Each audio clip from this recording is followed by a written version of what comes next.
sex drive, you've got brakes and you've got accelerators. So your brakes might be things like if you're living with a partner, the house is a mess, bills need paying, life baggage, if you like. Accelerators might be your partner's tidied the whole house, and could be things like how you feel about yourself, self-esteem and stuff like that. Welcome to Just Another Group Chat, the WBCo podcast. We have two of our regular guests today, our lovely Hannah. Hi. And our lovely Laura. Hello. We don't really call you lovely Laura, but we should. Lovely Laura. No, we shouldn't. She just doesn't look happy. Well, no, I mean, let us digest it. All Lovely right. Laura. No, it doesn't fit. No. I don't like it. All right, what we're talking about today? Shagging. You took the words Do out you of know, my mouth. do you know how Shagging. many times Hannah says, all right, top shagger. Top shagger. I love that. It's me. Oh, yeah, top shagger? All the I said time. that yesterday. You did, yeah. It's the best compliment It's ever. mint. I love it. So we're talking about sex drive, actually. Yes, we are. First of all, what is sex? I'm going to go straight into it. What is sex drive? What do you know it as? The urge. Yeah. The urge. desire to get Cannibalistic. reeled. So is sex drive and libido the same thing? Oh. Yeah, is it? Good question. I feel like you've got the answer to that. I do have the answer. I just want to know what you think. Libido and sex drive. Yeah. Well, I would say yeah. But. You can still feel horny and not want to have sex. Can you? Yeah? Yeah, but sex drive is more about How often you want it. how horny you are, isn't it? Yeah. I'll just merge it into one. So yeah, it's the same thing. All right. Okay. That was a bit of an anticlimax. Sorry. No pun intended. Basically, it's described on the internet as... On Tinterweb. I wouldn't suggest that you Google libido or sex drive or any of those things because very strange things come up. You obviously have no idea of my search history. Yeah, actually, I'm talking to the wrong two people there, aren't I? Yeah. Libido is a person's desire for sex or sex drive, same thing. Okay. What's it influenced by? Hormones. Hormones? Anything else? The moon. Period. The moon, potentially. No evidence of that currently. But yeah, Your mental health. mental health. Body image, like how you feel about yourself. Yeah. Yeah. So biological factors, testosterone, estrogen levels, hormones, essentially. Availability of said. Opportunity. Yeah. But does that change your libido? No. Yeah, because it makes it worse. Because I it's like you feel- want something that you cannot have. Or I feel like Right. the more that I have it, the more I want it. Yeah, that's a thing. Yeah. So other things, stress, learned behaviours can change and affect your libido.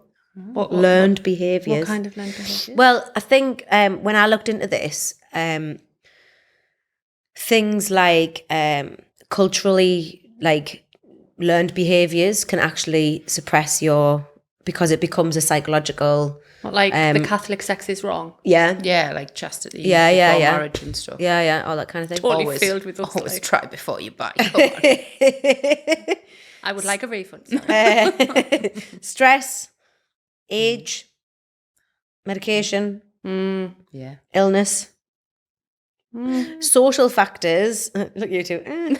Social factors, like intimate relationships. So if you're in an intimate relationship, so I've got some really interesting things. I read a full journal, on this. Of course you did. I know. Just because I know. I started and I was like, this is really interesting. So tell me about your sex drives. This gets where you've done it, but yeah, go on. Should I go first? Go Yeah. for it. Mine's through the roof. Currently. Yep. All right. But I've gone through like loads of different libidos or like sex drives through my life. Like there's been times towards ends of like relationships with people I've been living with where I've just not wanted to at all. Like, and I think that's probably contributed to the breakdown of the relationship. Yeah. But I mean, I feel like it's a telltale sign. Yeah. When you makes- stop. Yeah. having that. It's your mind's way of telling you, I'm not into this anymore. I'm kind of checking out a little bit. Yeah. Once I got in my 30s, it's like somebody's lit fire under my arse. Is that because you're single? I don't know, because I haven't really been in a long-term relationships or in an intimate relationship since. So I just know there's been a clear difference between you being in a relationship and not really having any libido, and then to now where it is like the highest. Yeah. I've seen it. Yeah. Like kind of for you. Yeah. Like dog with two dicks. Yeah, like a what? A dog with two dicks. Oh my God, I can't. I've never heard that in my life. We say it all the time. I've never ever heard it. Yeah, I'm like dog I'm with two trying dicks. to visualize what that would. Don't visualize it.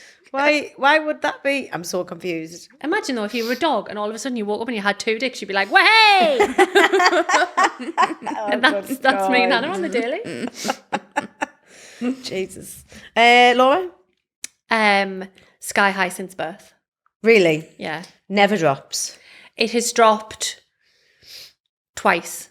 Right. Once when I was on a certain medication and it just disappeared and I felt like a different person. It was so bizarre. And when I was heartbroken. Yeah. Recently. Yeah. But that's the first time it's gone when I've split up with someone. Yeah, I'm the same. So if I'm heartbroken, just to kind of either what it seems to do is go really, really, really, really high and then just fall off the face of the earth. Mine just like that.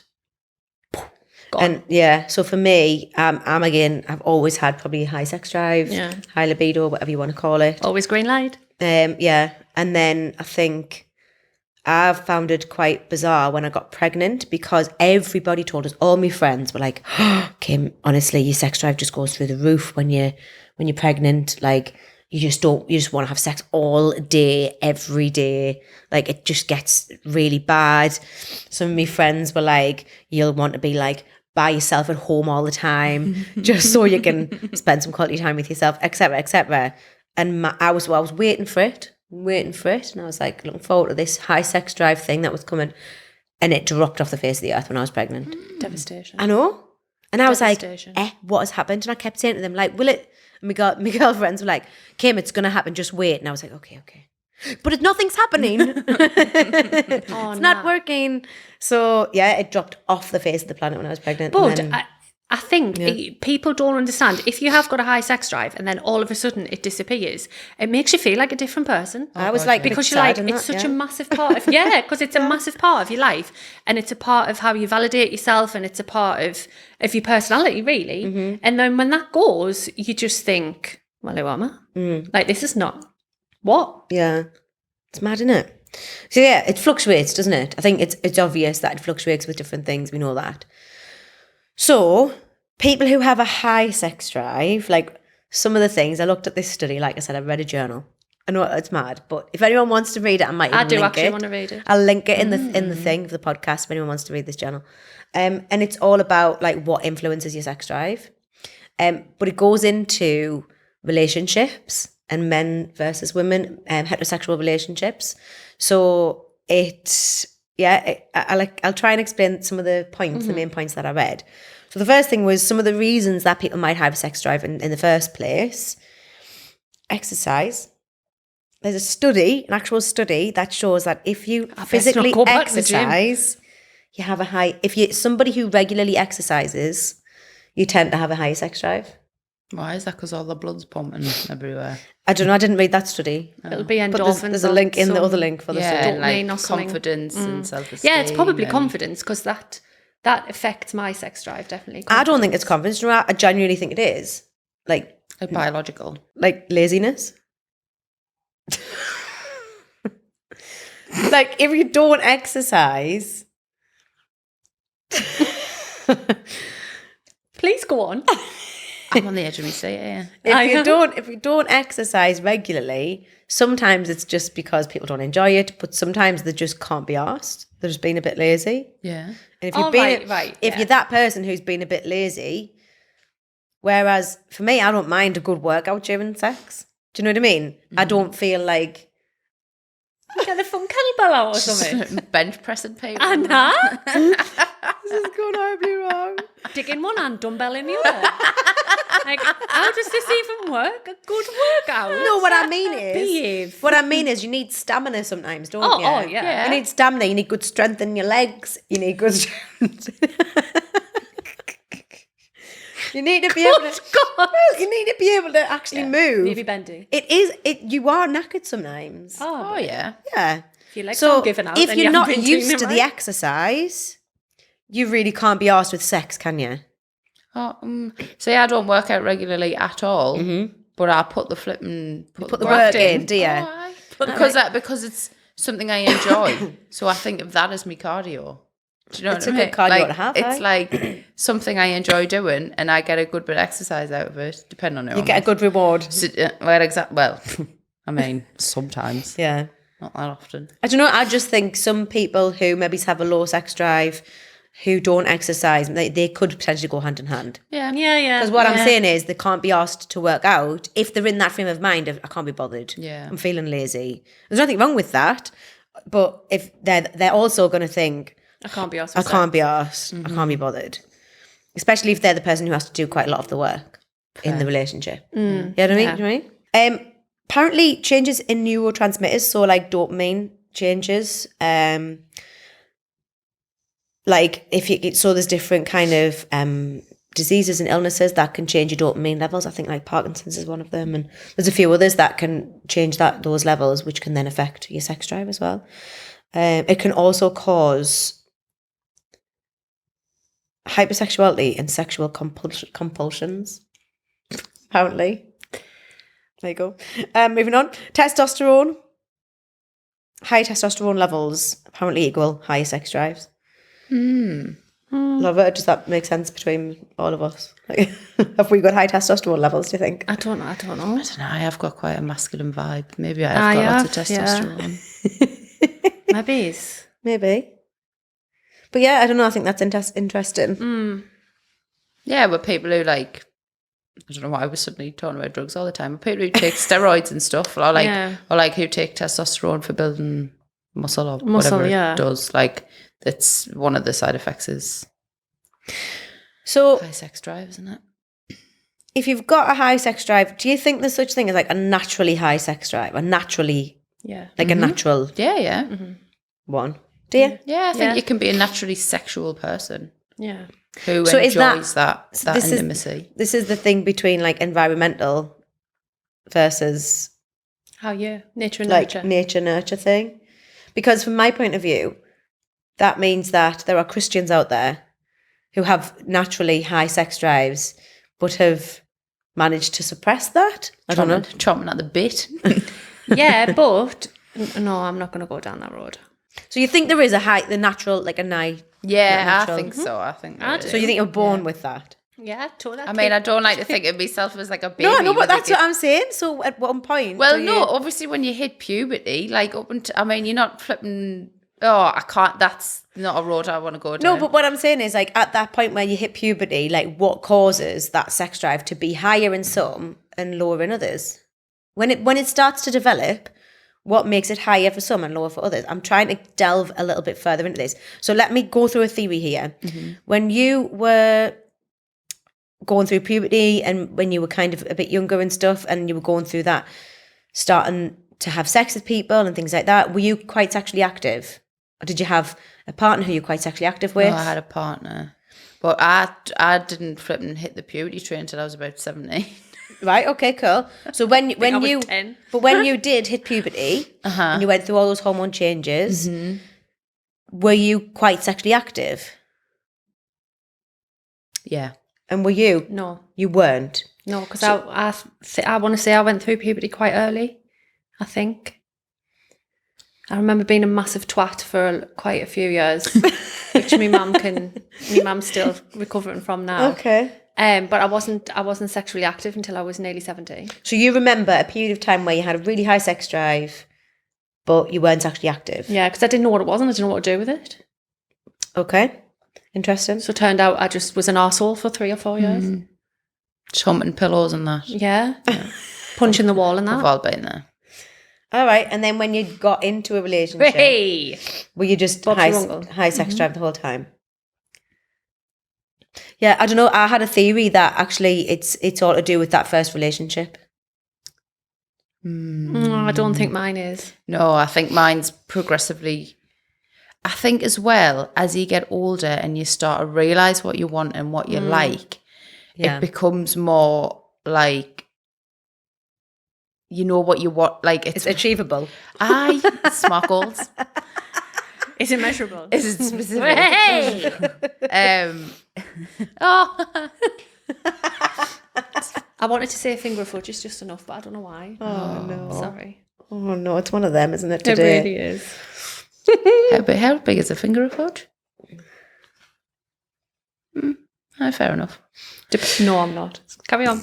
But yeah, like I think, like, you know, once you sort of realise what you want, but I mean, you have to, you know, go through a lot of sex to work out. Well, it could be with one person, it could be with multiple people. Yeah. Like to kind of work out what you want, and then for me, it's kind of now I know what I want. I'm like, yeah, I want to do that all the time. So we kind of think there is an element of nature.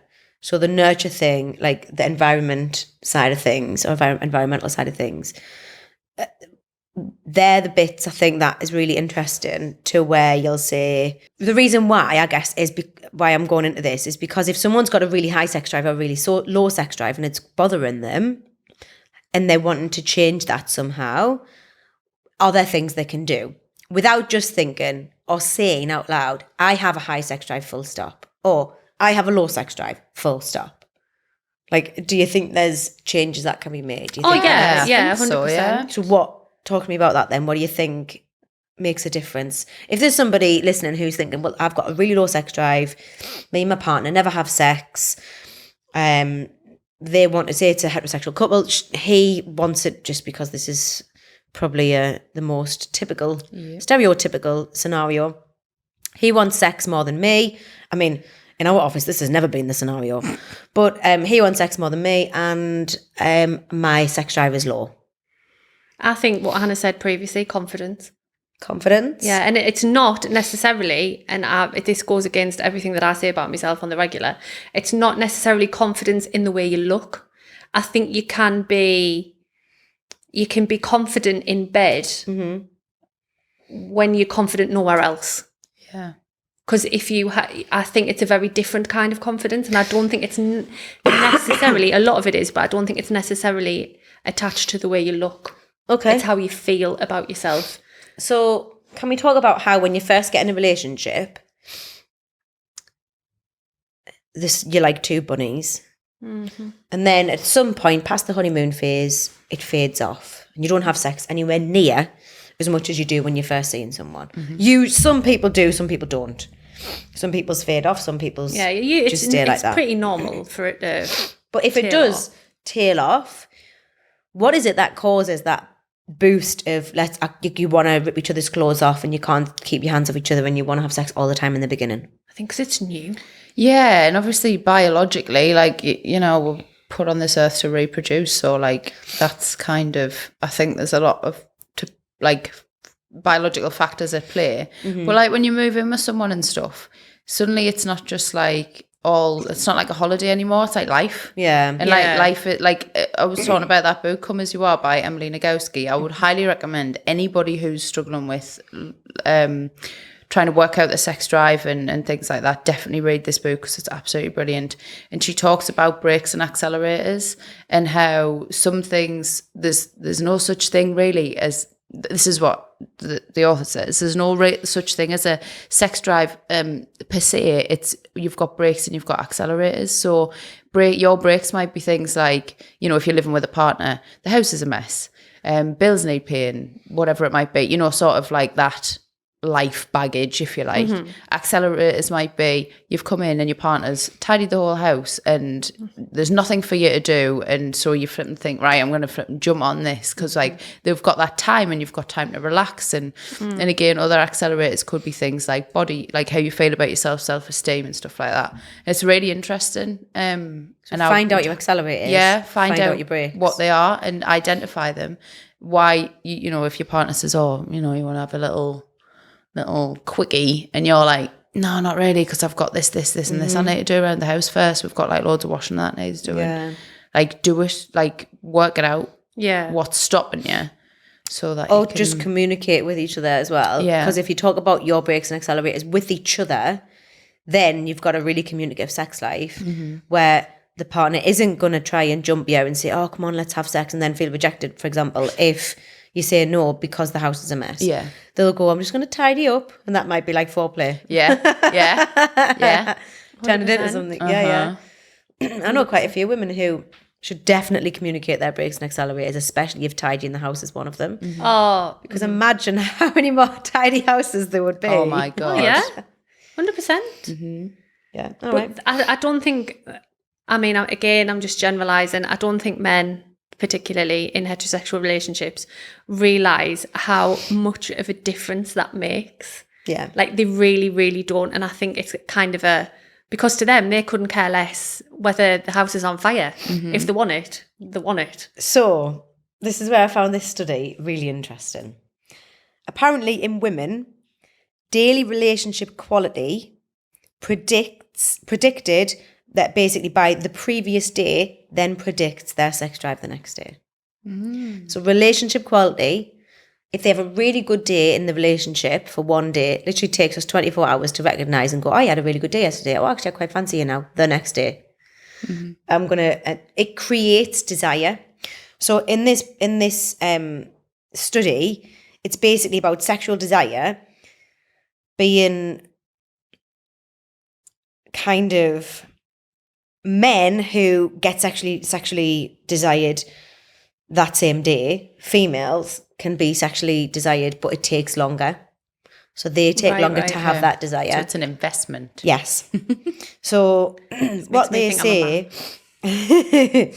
is that relationship factors are more important to females than they are to males. So the status of your relationship, how your relationship is and the quality of that, how you're getting along, all the rest of it, is a much bigger factor for females in sexual desire than it is for men, which I found quite interesting. That's very interesting because it comes back to how sort of teens and pre-teens or whatever going through puberty learn about sex. Like I read this thing, can't remember the name, can't remember the author, can't really remember what it was about, but it's about how girls learn to be sexual emotionally. Yeah.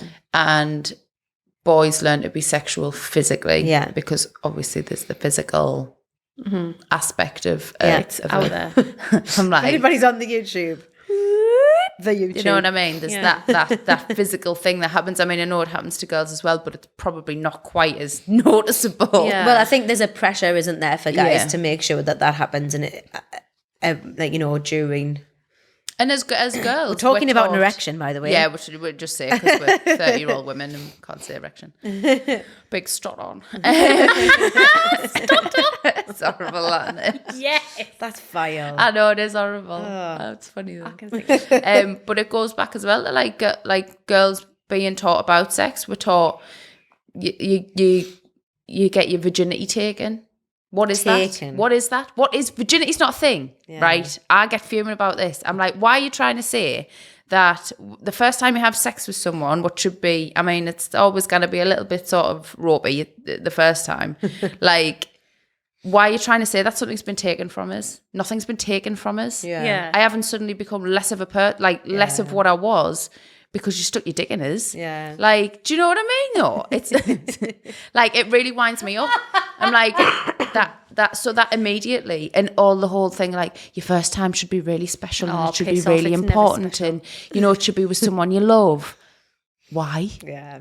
Why can't it just be like flipping fumble on Morrison's field if that's what you want to do? Do you know? exactly. Do you know what I mean? Though. No, it's true because why? Don't beat yourself up about it. Yeah, Like, no, do it's what, so much do what pressure. makes you comfortable. But are they sitting talking to young lads going, no, it needs to be really special? shy. No, they're teaching them how to put a condom on a banana and saying, don't get anybody pregnant. Like, fuck off. You know what this is, don't you? Oh, Go on, wait, we patriarchy. need a drum roll. Fucking patriarchy. We need a ding or something every time you say it. We'll do a counter. At the How end many of the year, times? how many times I said it. Yeah. It's true though. It's interesting. is. I just think it's interesting that there's that difference between males and females, and the studies to show that you know, biological factors and how a female processes what sex drive is, or desire, what desire is. So let's talk about it realistically. And for me, one of the reasons why you have loads of sex when you first start a relationship and then it dies off is because, being realistic, desire dies off. for that person, your desire for that person dies off. Because at first you can't get enough of that person. You can't get enough of texting. You can't get enough of speaking to them, being in their presence, seeing them. You get excited to see them. That desire wears off.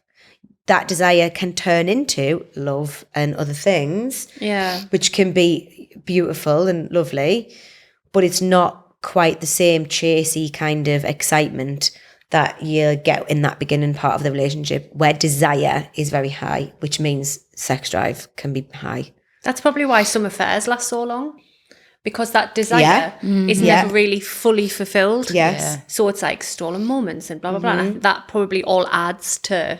Because it's exciting for years, isn't it? Like, it's got that kind of... If you know you're not meant to be doing it or whatever. Yeah. I never thought about that before. Essentially, high sex drive, low sex drive, there's ways to fluctuate it. We can manipulate it if we like. Yeah. Yeah, to a degree, I think. Yeah. So I think it's probably easier to... I think it's easier to build it up than to bring it down. Yeah. Do you? Yeah. I don't know, you know. That bad. I agree, only because unless you have a child and then it's really easy to bring it down. Right, okay.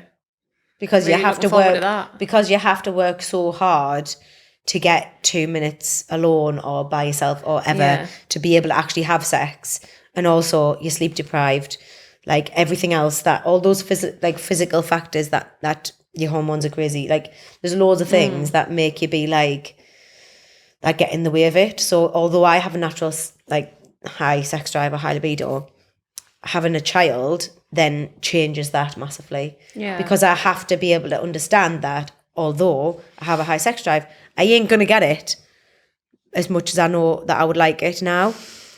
I'm not. There's no way. It's actually not possible. And actually, for the first time in my life, sometimes I'd rather sleep. Whoa. And all over. I know, but it gets to that because you're so tired. See, another reason why. Working here is the best contraception. Yeah. Ever? It's just horror story after horror story. Imagine just wanting to sleep. Instead of having sex. No. I know. That's never been me. You can sleep after the sex. I know. I used to be the one that woke up at 3 o'clock in the morning and was like, right, let's go again. Yeah. That's Like- my favourite when they're like, wait, Oh, Yeah. amazing. It is. It's great. But yeah, there has to be opportunity, like you say. And if there's not opportunity, then what are you going to do? Shagging yourself.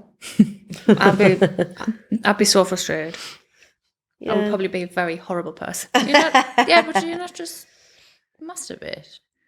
Well, yeah, but again, when you I know it's not the same. but no, it's not even that. When you have a newborn child, no, you don't.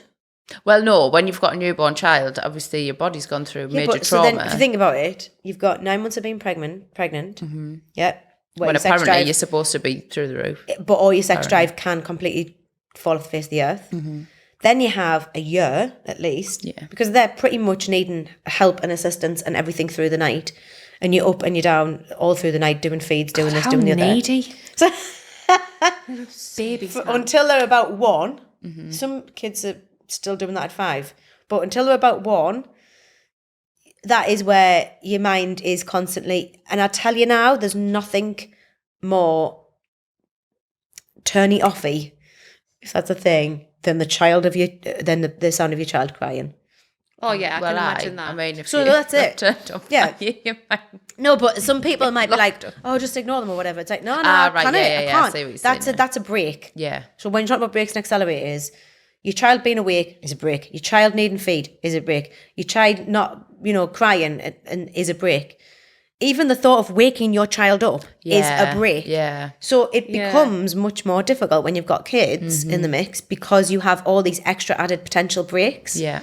And your accelerators might still be there, but you just throw in a load of breaks in there as well, a whole load of new ones.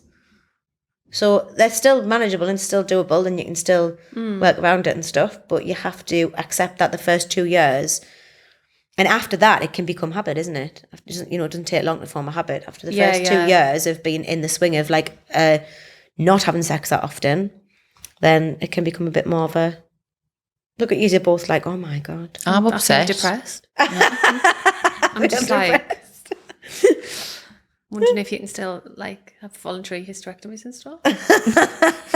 Because because I can't imagine anything worse. Yeah, but it's 2 years, and there's lots of other joy that you get from kids. But it's and No, then it's and not then the same. and it's not the same for everybody. You know, I'm just speaking from a group of peoples who are, you know, who have kids experiences.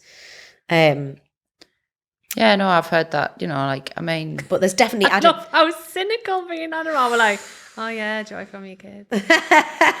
yay, birthday parties, loads of screaming children and shit everywhere. And Sitting in a bath with half an inch of water in. Oh, no, thank you. But imagine, for example, this morning, Addie woke up and she gets up, she's in the cot, she sees me, she's got the biggest beaming smile on her face ever. Like the happiest little child, just really happy just to be alive. do you know what I do? So when happy. I wake And do you up? know what she did? Have a wank. And then I have a big beaming smile on my face. Self-sufficiency, mate. So yeah, and she's looking, she's smiling, and she's like, Mama, she's got her arms out. We have a nice big cuddle, and she's laughing and half asleep, but she's got this big beam, and it's just beautiful. Yeah, that's marvellous. Like, that's lush. But it doesn't scratch the same itch. No, it doesn't. Really? And No, it doesn't. Yeah. It absolutely doesn't, and you have to accept that it doesn't. And that's the like I say, it's the added breaks that go into the mix when you have kids. Yeah. And there's ways to still put your foot on the accelerator. There's ways to still work around it. But there has to be an understanding of what those breaks are between a relationship. To communicate, talk about it. If your child wakes up, is that going to be a break for you? If your child, you know, or even if you can, get babysitters. Yeah, I was going to say, Go out, so make then time get for you babysitters guys. and yeah. And then you might spend 3 days having sex if you go away, whatever it might Yeah. be. And it just becomes, you know, some of my friends have quickies now, like all the time. And they're really fun for them. And they'll be like, oh, the kids are in the other room, let's have a quickie. Like, whatever it might be. Danger. I know. Yeah. So I was like, oh. yeah. So there's a bit of that like kind of excited element of, you know, we'll have a quickie and we'll do this. So there's more of that like naughtiness, I guess. But Yeah. there's good things about it as well. Yeah. But there's definitely added brakes and accelerators when you, Yeah. or different brakes and accelerators when you have kids. I feel good, mate. I'm sorry. I feel like I've ruined your lives. Ruin my future. Unlucky, mate. I'll bring Addie in. You'll all want kids again then. No, but I'll just look at her and think, You've ruined my sex you've drive. ruined Kim's sex drive. She hasn't though, because my sex drive's still high. Just ruined your ability to, Just look at her and think, you're a break. yeah. A little baby break. You are a little baby break. That's why they say children are cock blocks. You need to be more considerate of your mother's needs. Yeah. I'll sit her down. I'll talk to her. You tell her. There has to be opportunity as well, though, don't there? So, you know, Well, yeah. maybe things might be different if things were different. But yeah, okay. So if someone's got a low sex drive or a high sex drive and they're wanting to change them, we know that things, brakes and accelerators include things like children. Life. Talk about it, discuss it. It might be absolutely fine. To be fair, there has been times when I'm like, if she's been awake, I'm like, whatever. Like, she's fine. She's not crying. She's not upset. She's playing in her cot. She's in the other room, whatever it might be. Forget about it. Yeah. You know, we need 2 minutes or whatever it might be. So, 2 minutes, you lucky girl. I know. I'm just thinking, what can you achieve in 2 minutes? Yeah. Gotta be 5 efficient. minutes. Efficiency is key. So if we look at other things that we want to be able to change, like, I do think exercise is a big one. For me, it is. It's a massive one for me. It is for me as well. Like, the more about exercise, and that's nothing to do with anything else other than it helps my stamina, it helps me feel fit, it helps me feel good. It's probably a release of endorphins, all those other things. It's confidence for me. Yeah. And it is confidence as well, yeah. So other things that people say, oh, let's improve our sex drive. What do they do immediately? Like, what's the stereotypical thing? Like buy sexy underwear. Yes. Which is mental because only women can buy sexy underwear. I mean, Yes. I'm sure there's sexy underwear out there for men as well. I know, but but it feels like very much an effort from a woman's part. So the thing is, the natural thing, if, we need to improve our sex, we need to improve our sex life, or we want to improve our sex drive or have more sex, what we're going to do about it, she buys sexy underwear. It immediately screams, I am no longer attracted to her. Yeah, yeah. It immediately screams, she needs to create more desire for me. Yeah. It's polishing a turd, What isn't it? the fuck? Yeah. What the fuck when usually it's probably the woman who has a lack of desire. Am I wrong? No. Don't get us wrong, there's nothing better than a crisp pair of white Calvins. Really? 100%. Yeah, but I don't even Poking know. over the top of a pair of like grey joggers. Oh, grey joggers. Baby. Tell you what, I catnip that stuff. Especially if they're a bit charvy. Oh, yeah. Like Air Max God on loves a that. charv. I went through a charv stage. It wasn't. It I wasn't. know, yeah. It's the best. Proper filthy and Because they're full of Sunderland angst all. and full Yeah. of fuck with themselves as well. Yeah. Here, fuck, come here. Here, Oh, lass. no, Here, little not fucking for me. daddy. Oh, it's fucking Don't knock it brilliant. till you've Anyway. tried it. Yeah, exactly. You've made me lose my train of thought. What was lost me it? on We're train talking of thought. about sexy underwear. So sexy Yeah. underwear. So that's the first thing people go, oh, we're gonna have sexy underwear. So Light a candle. yeah, Run a bath. have some strawberries and Are you some not clean champagne. already? Like, run a bath, piss off. Yeah, I don't know. And that just, I think that I thought about it in previous sex life. The immediate thing is, let's get some sexy underwear. Instead of toys. thinking about what would actually How do you improve spice things it for up? you. Yeah, how do you spice things up? Let's change positions. Let's get do a this. Let's do that. dildo.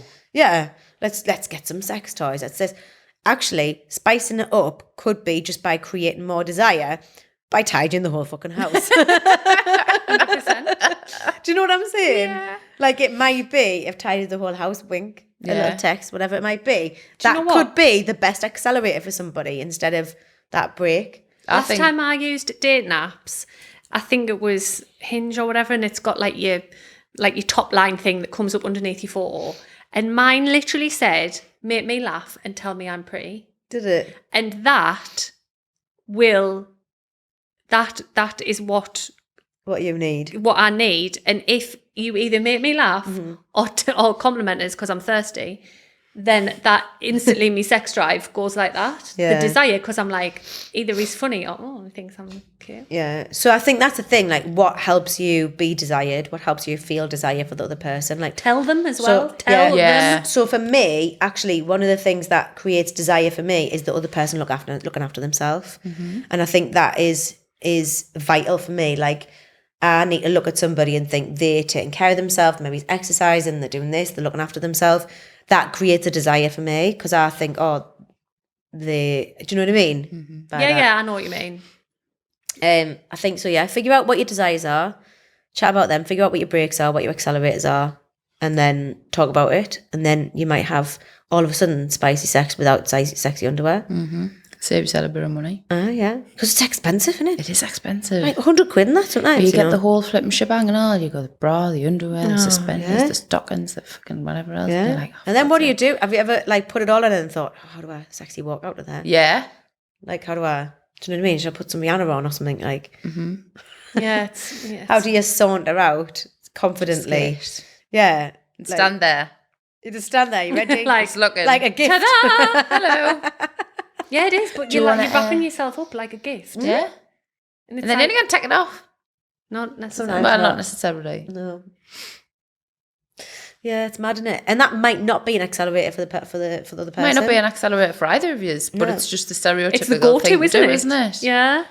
It's the go-to where you just think, all right, okay, Spice it up, sexy underwear. Yeah. spice it up, shave me legs, Right. Shave your legs, flip 'em, get a wax, get a wax, yeah, wash your hair and that. full loft. God. Make a steak and chips, Aye. some red wine. People are out there now laughing because that's what they've done. That's Well, what yeah. they've done. 'Cause Yeah, I've yeah. done it. Yeah, I've yeah. done it in previous relationships. Yeah. It's mad. Get in the kitchen, cook something nice. Lie provocatively on the bed, waiting for them Fucking- to come in. Patriarchy. Yeah. Done that before now. Have you? Yeah. But up until the moment that they come in, you're like, Do you know where Yeah, you're best. pausing. position? with your phone looking like, does this look all right? Does that look all right? And then when they come in, you're like, hiya. Yeah. You're not exactly like, hey there. Yeah. Do you know what I mean? Married? Yeah. Like, it's the same with the sexy underwear. You put it all on and you've got this vision that you'll like saunter out like some movie star and then you like just stand there. Yeah. Hello. Especially when you're a Macam as well. Like, Yeah. all right. Aricha? Aricha. Yeah. Hey. Clock this. Because imagine if you did actually saunter out sexily. It's quite intimidating, isn't it? I couldn't without pissing myself laughing. I honestly, I'd be like, this is ridiculous. Yeah. This is ridiculous. I don't know if I could do like a role play type thing. I think I would just I've never done role play, Just and laugh. I don't think I could. No. Depending on what it was, I think. I once went out with someone who had a fantasy of, we never acted it out, a fantasy like of role play of being a burglar. Oh my did God. this? No, I went with someone who had that fantasy. Wait, you would have to be a burglar. No, or he they had did? to be a Oh burglar. my God, it like, would have been better if you were the burglar. he Or had like to burgle and then like, you'd be like scared and burgle my house, and that's I'd a be massive like red flag, that, you know. lying in the bed and be like, oh That's major red flag. never son. happened. That's major red no. I flags. know. I know. I think I'd rather go for the old plumber scenario. Plumber I'm here to housewife. fix your sink. Yeah. Yeah, me too. All right, okay, interesting. So we know if you've got, I think our advice would be then, correct me if I'm wrong, figure out your triggers in terms of your what drives you, like passion, what makes you feel passionate, what makes you feel desired, what makes the other person desired. Figure out your brakes and your accelerators, talk about them, communicate them, and then you can just get creative with all of that on the table.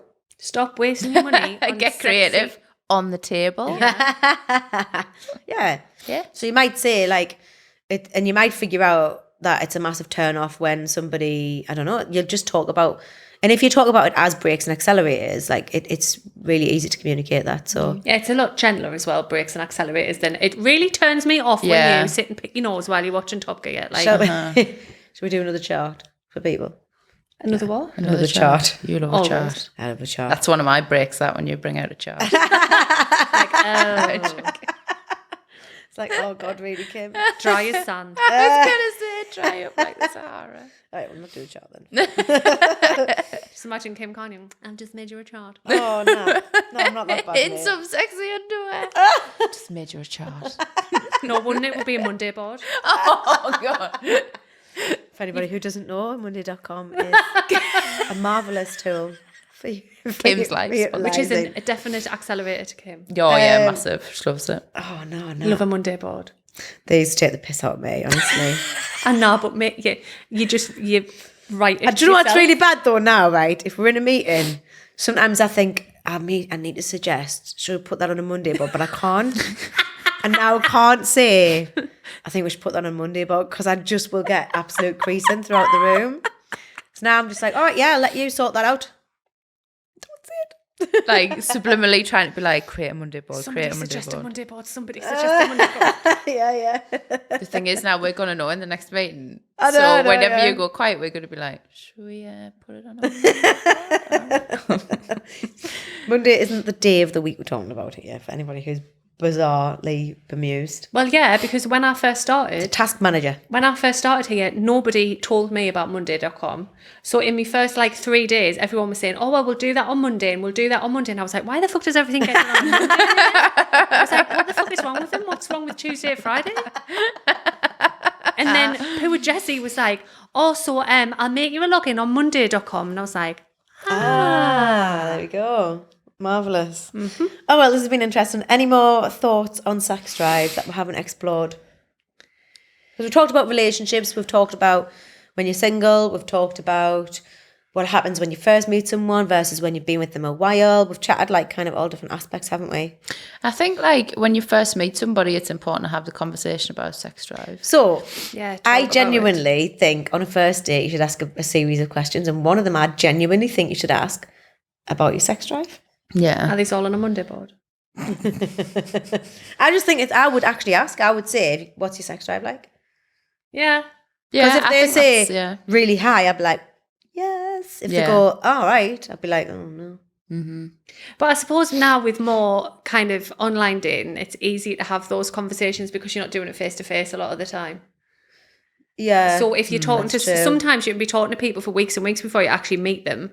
So it's easier because Yeah. for a lot of people who aren't that confident, to look somebody in the whites of the eyes and say, how's your sex drive? Yeah. Would make them terrified. No, surely not. Yeah. Would it? All right. Yeah. Oh, well. Just not us. Not me. What do you think about sexual compatibility? I think it's really important. Really Do you think it's a thing then? important. I think Yes. sex is the thing that defines a relationship over a friendship. Yeah. For me, that's Yeah. the deciding factor of whether you're in a relationship or a friendship is if Yeah. you're having sex with that person. Yeah. Because you You're can being have intimate with them. all of the components of a relationship within a friendship, but you're not sleeping with them. Well, unless they're friends with benefits. But like, Yeah, I agree. but sex. So what about if you're asexual? I mean, I don't know a lot about asexuality, No, me so neither. I would imagine that they have emotional connections and Yeah. things and other ways that they It's different for everybody who's every different intimate, person who's yeah. asexual. So everybody has a different level. Some people don't want to have sex, but they don't mind having foreplay. Some people Yeah. don't want to have any foreplay, and they take that intimacy from cuddles and kisses. Some people don't even want cuddles and kisses. So it's very different, I think, for every different person. But If anyone is asexual listening and you have something to contribute, please, I would like to know more. I'd like would. to learn more about it. yeah, And I would understand definitely. it more because I Yeah. think it's really, as somebody who is quite sexually charged, like it's an interesting like field. Yeah. Yeah. All right, cool. But yeah, I think sexual compatibility is the only other thing that Oh, is yeah. probably pretty vital. And if you are not that sexually compatible, It can make or break. Yeah. just break up. To be honest, like was brutal. don't even go there to start with. Because you're either always going to be constantly wanting sex and not getting it, or constantly be badgered for sex that you don't So want to what have. about when someone goes through the menopause, or they go through medication, or they're unwell, or one of those things changes things, and you all of a sudden go, oh wow, my sex drive. Oh, you have a child, and your sex drive falls off the face, yeah, and then you might not be that sexually compatible anymore. Then what? You've got to really work at it, I think. Yeah, I think that, I mean, when you first start a relationship, if you're sexually compatible, you're building up the foundations of a relationship that should help you weather any storm. So you just think you can realistically. eventually get back to that? Well, or maybe not get back to how it was, but find a new way that works for you both. Yeah. Like Yeah. find a new talk about it, like say communicate. Like it might be a case that you have to compromise Yeah. sometimes. And if you find it really hard to do that, then yeah, maybe, you know, the relationship has run its course or whatever. But Yeah. I think starting out yeah, to give yourselves the best shot at something lasting the distance, however long you want it to last. yeah. Like you need to be there sexually, I think, Yeah, I do. personally. All right, interesting. If anyone's got any thoughts, please let us know. If you've kind of disagreed with anything or you want to chat about it, send us a DM, write us a comment on YouTube, because we're now on YouTube. We're not sponsored by Monday.com, but if you want to sponsor us, please get in touch. Oh my God, can you imagine? Could you what an imagine? accelerator that would be if we got sponsored by Monday.com. That would be amazing. Dog with 2D. Talk of 2 days, 100%. Thanks for listening. Hope you've enjoyed this. I hope you have learned something or related in some way, shape or form. And we will see you guys next week on Just Another Group Chat.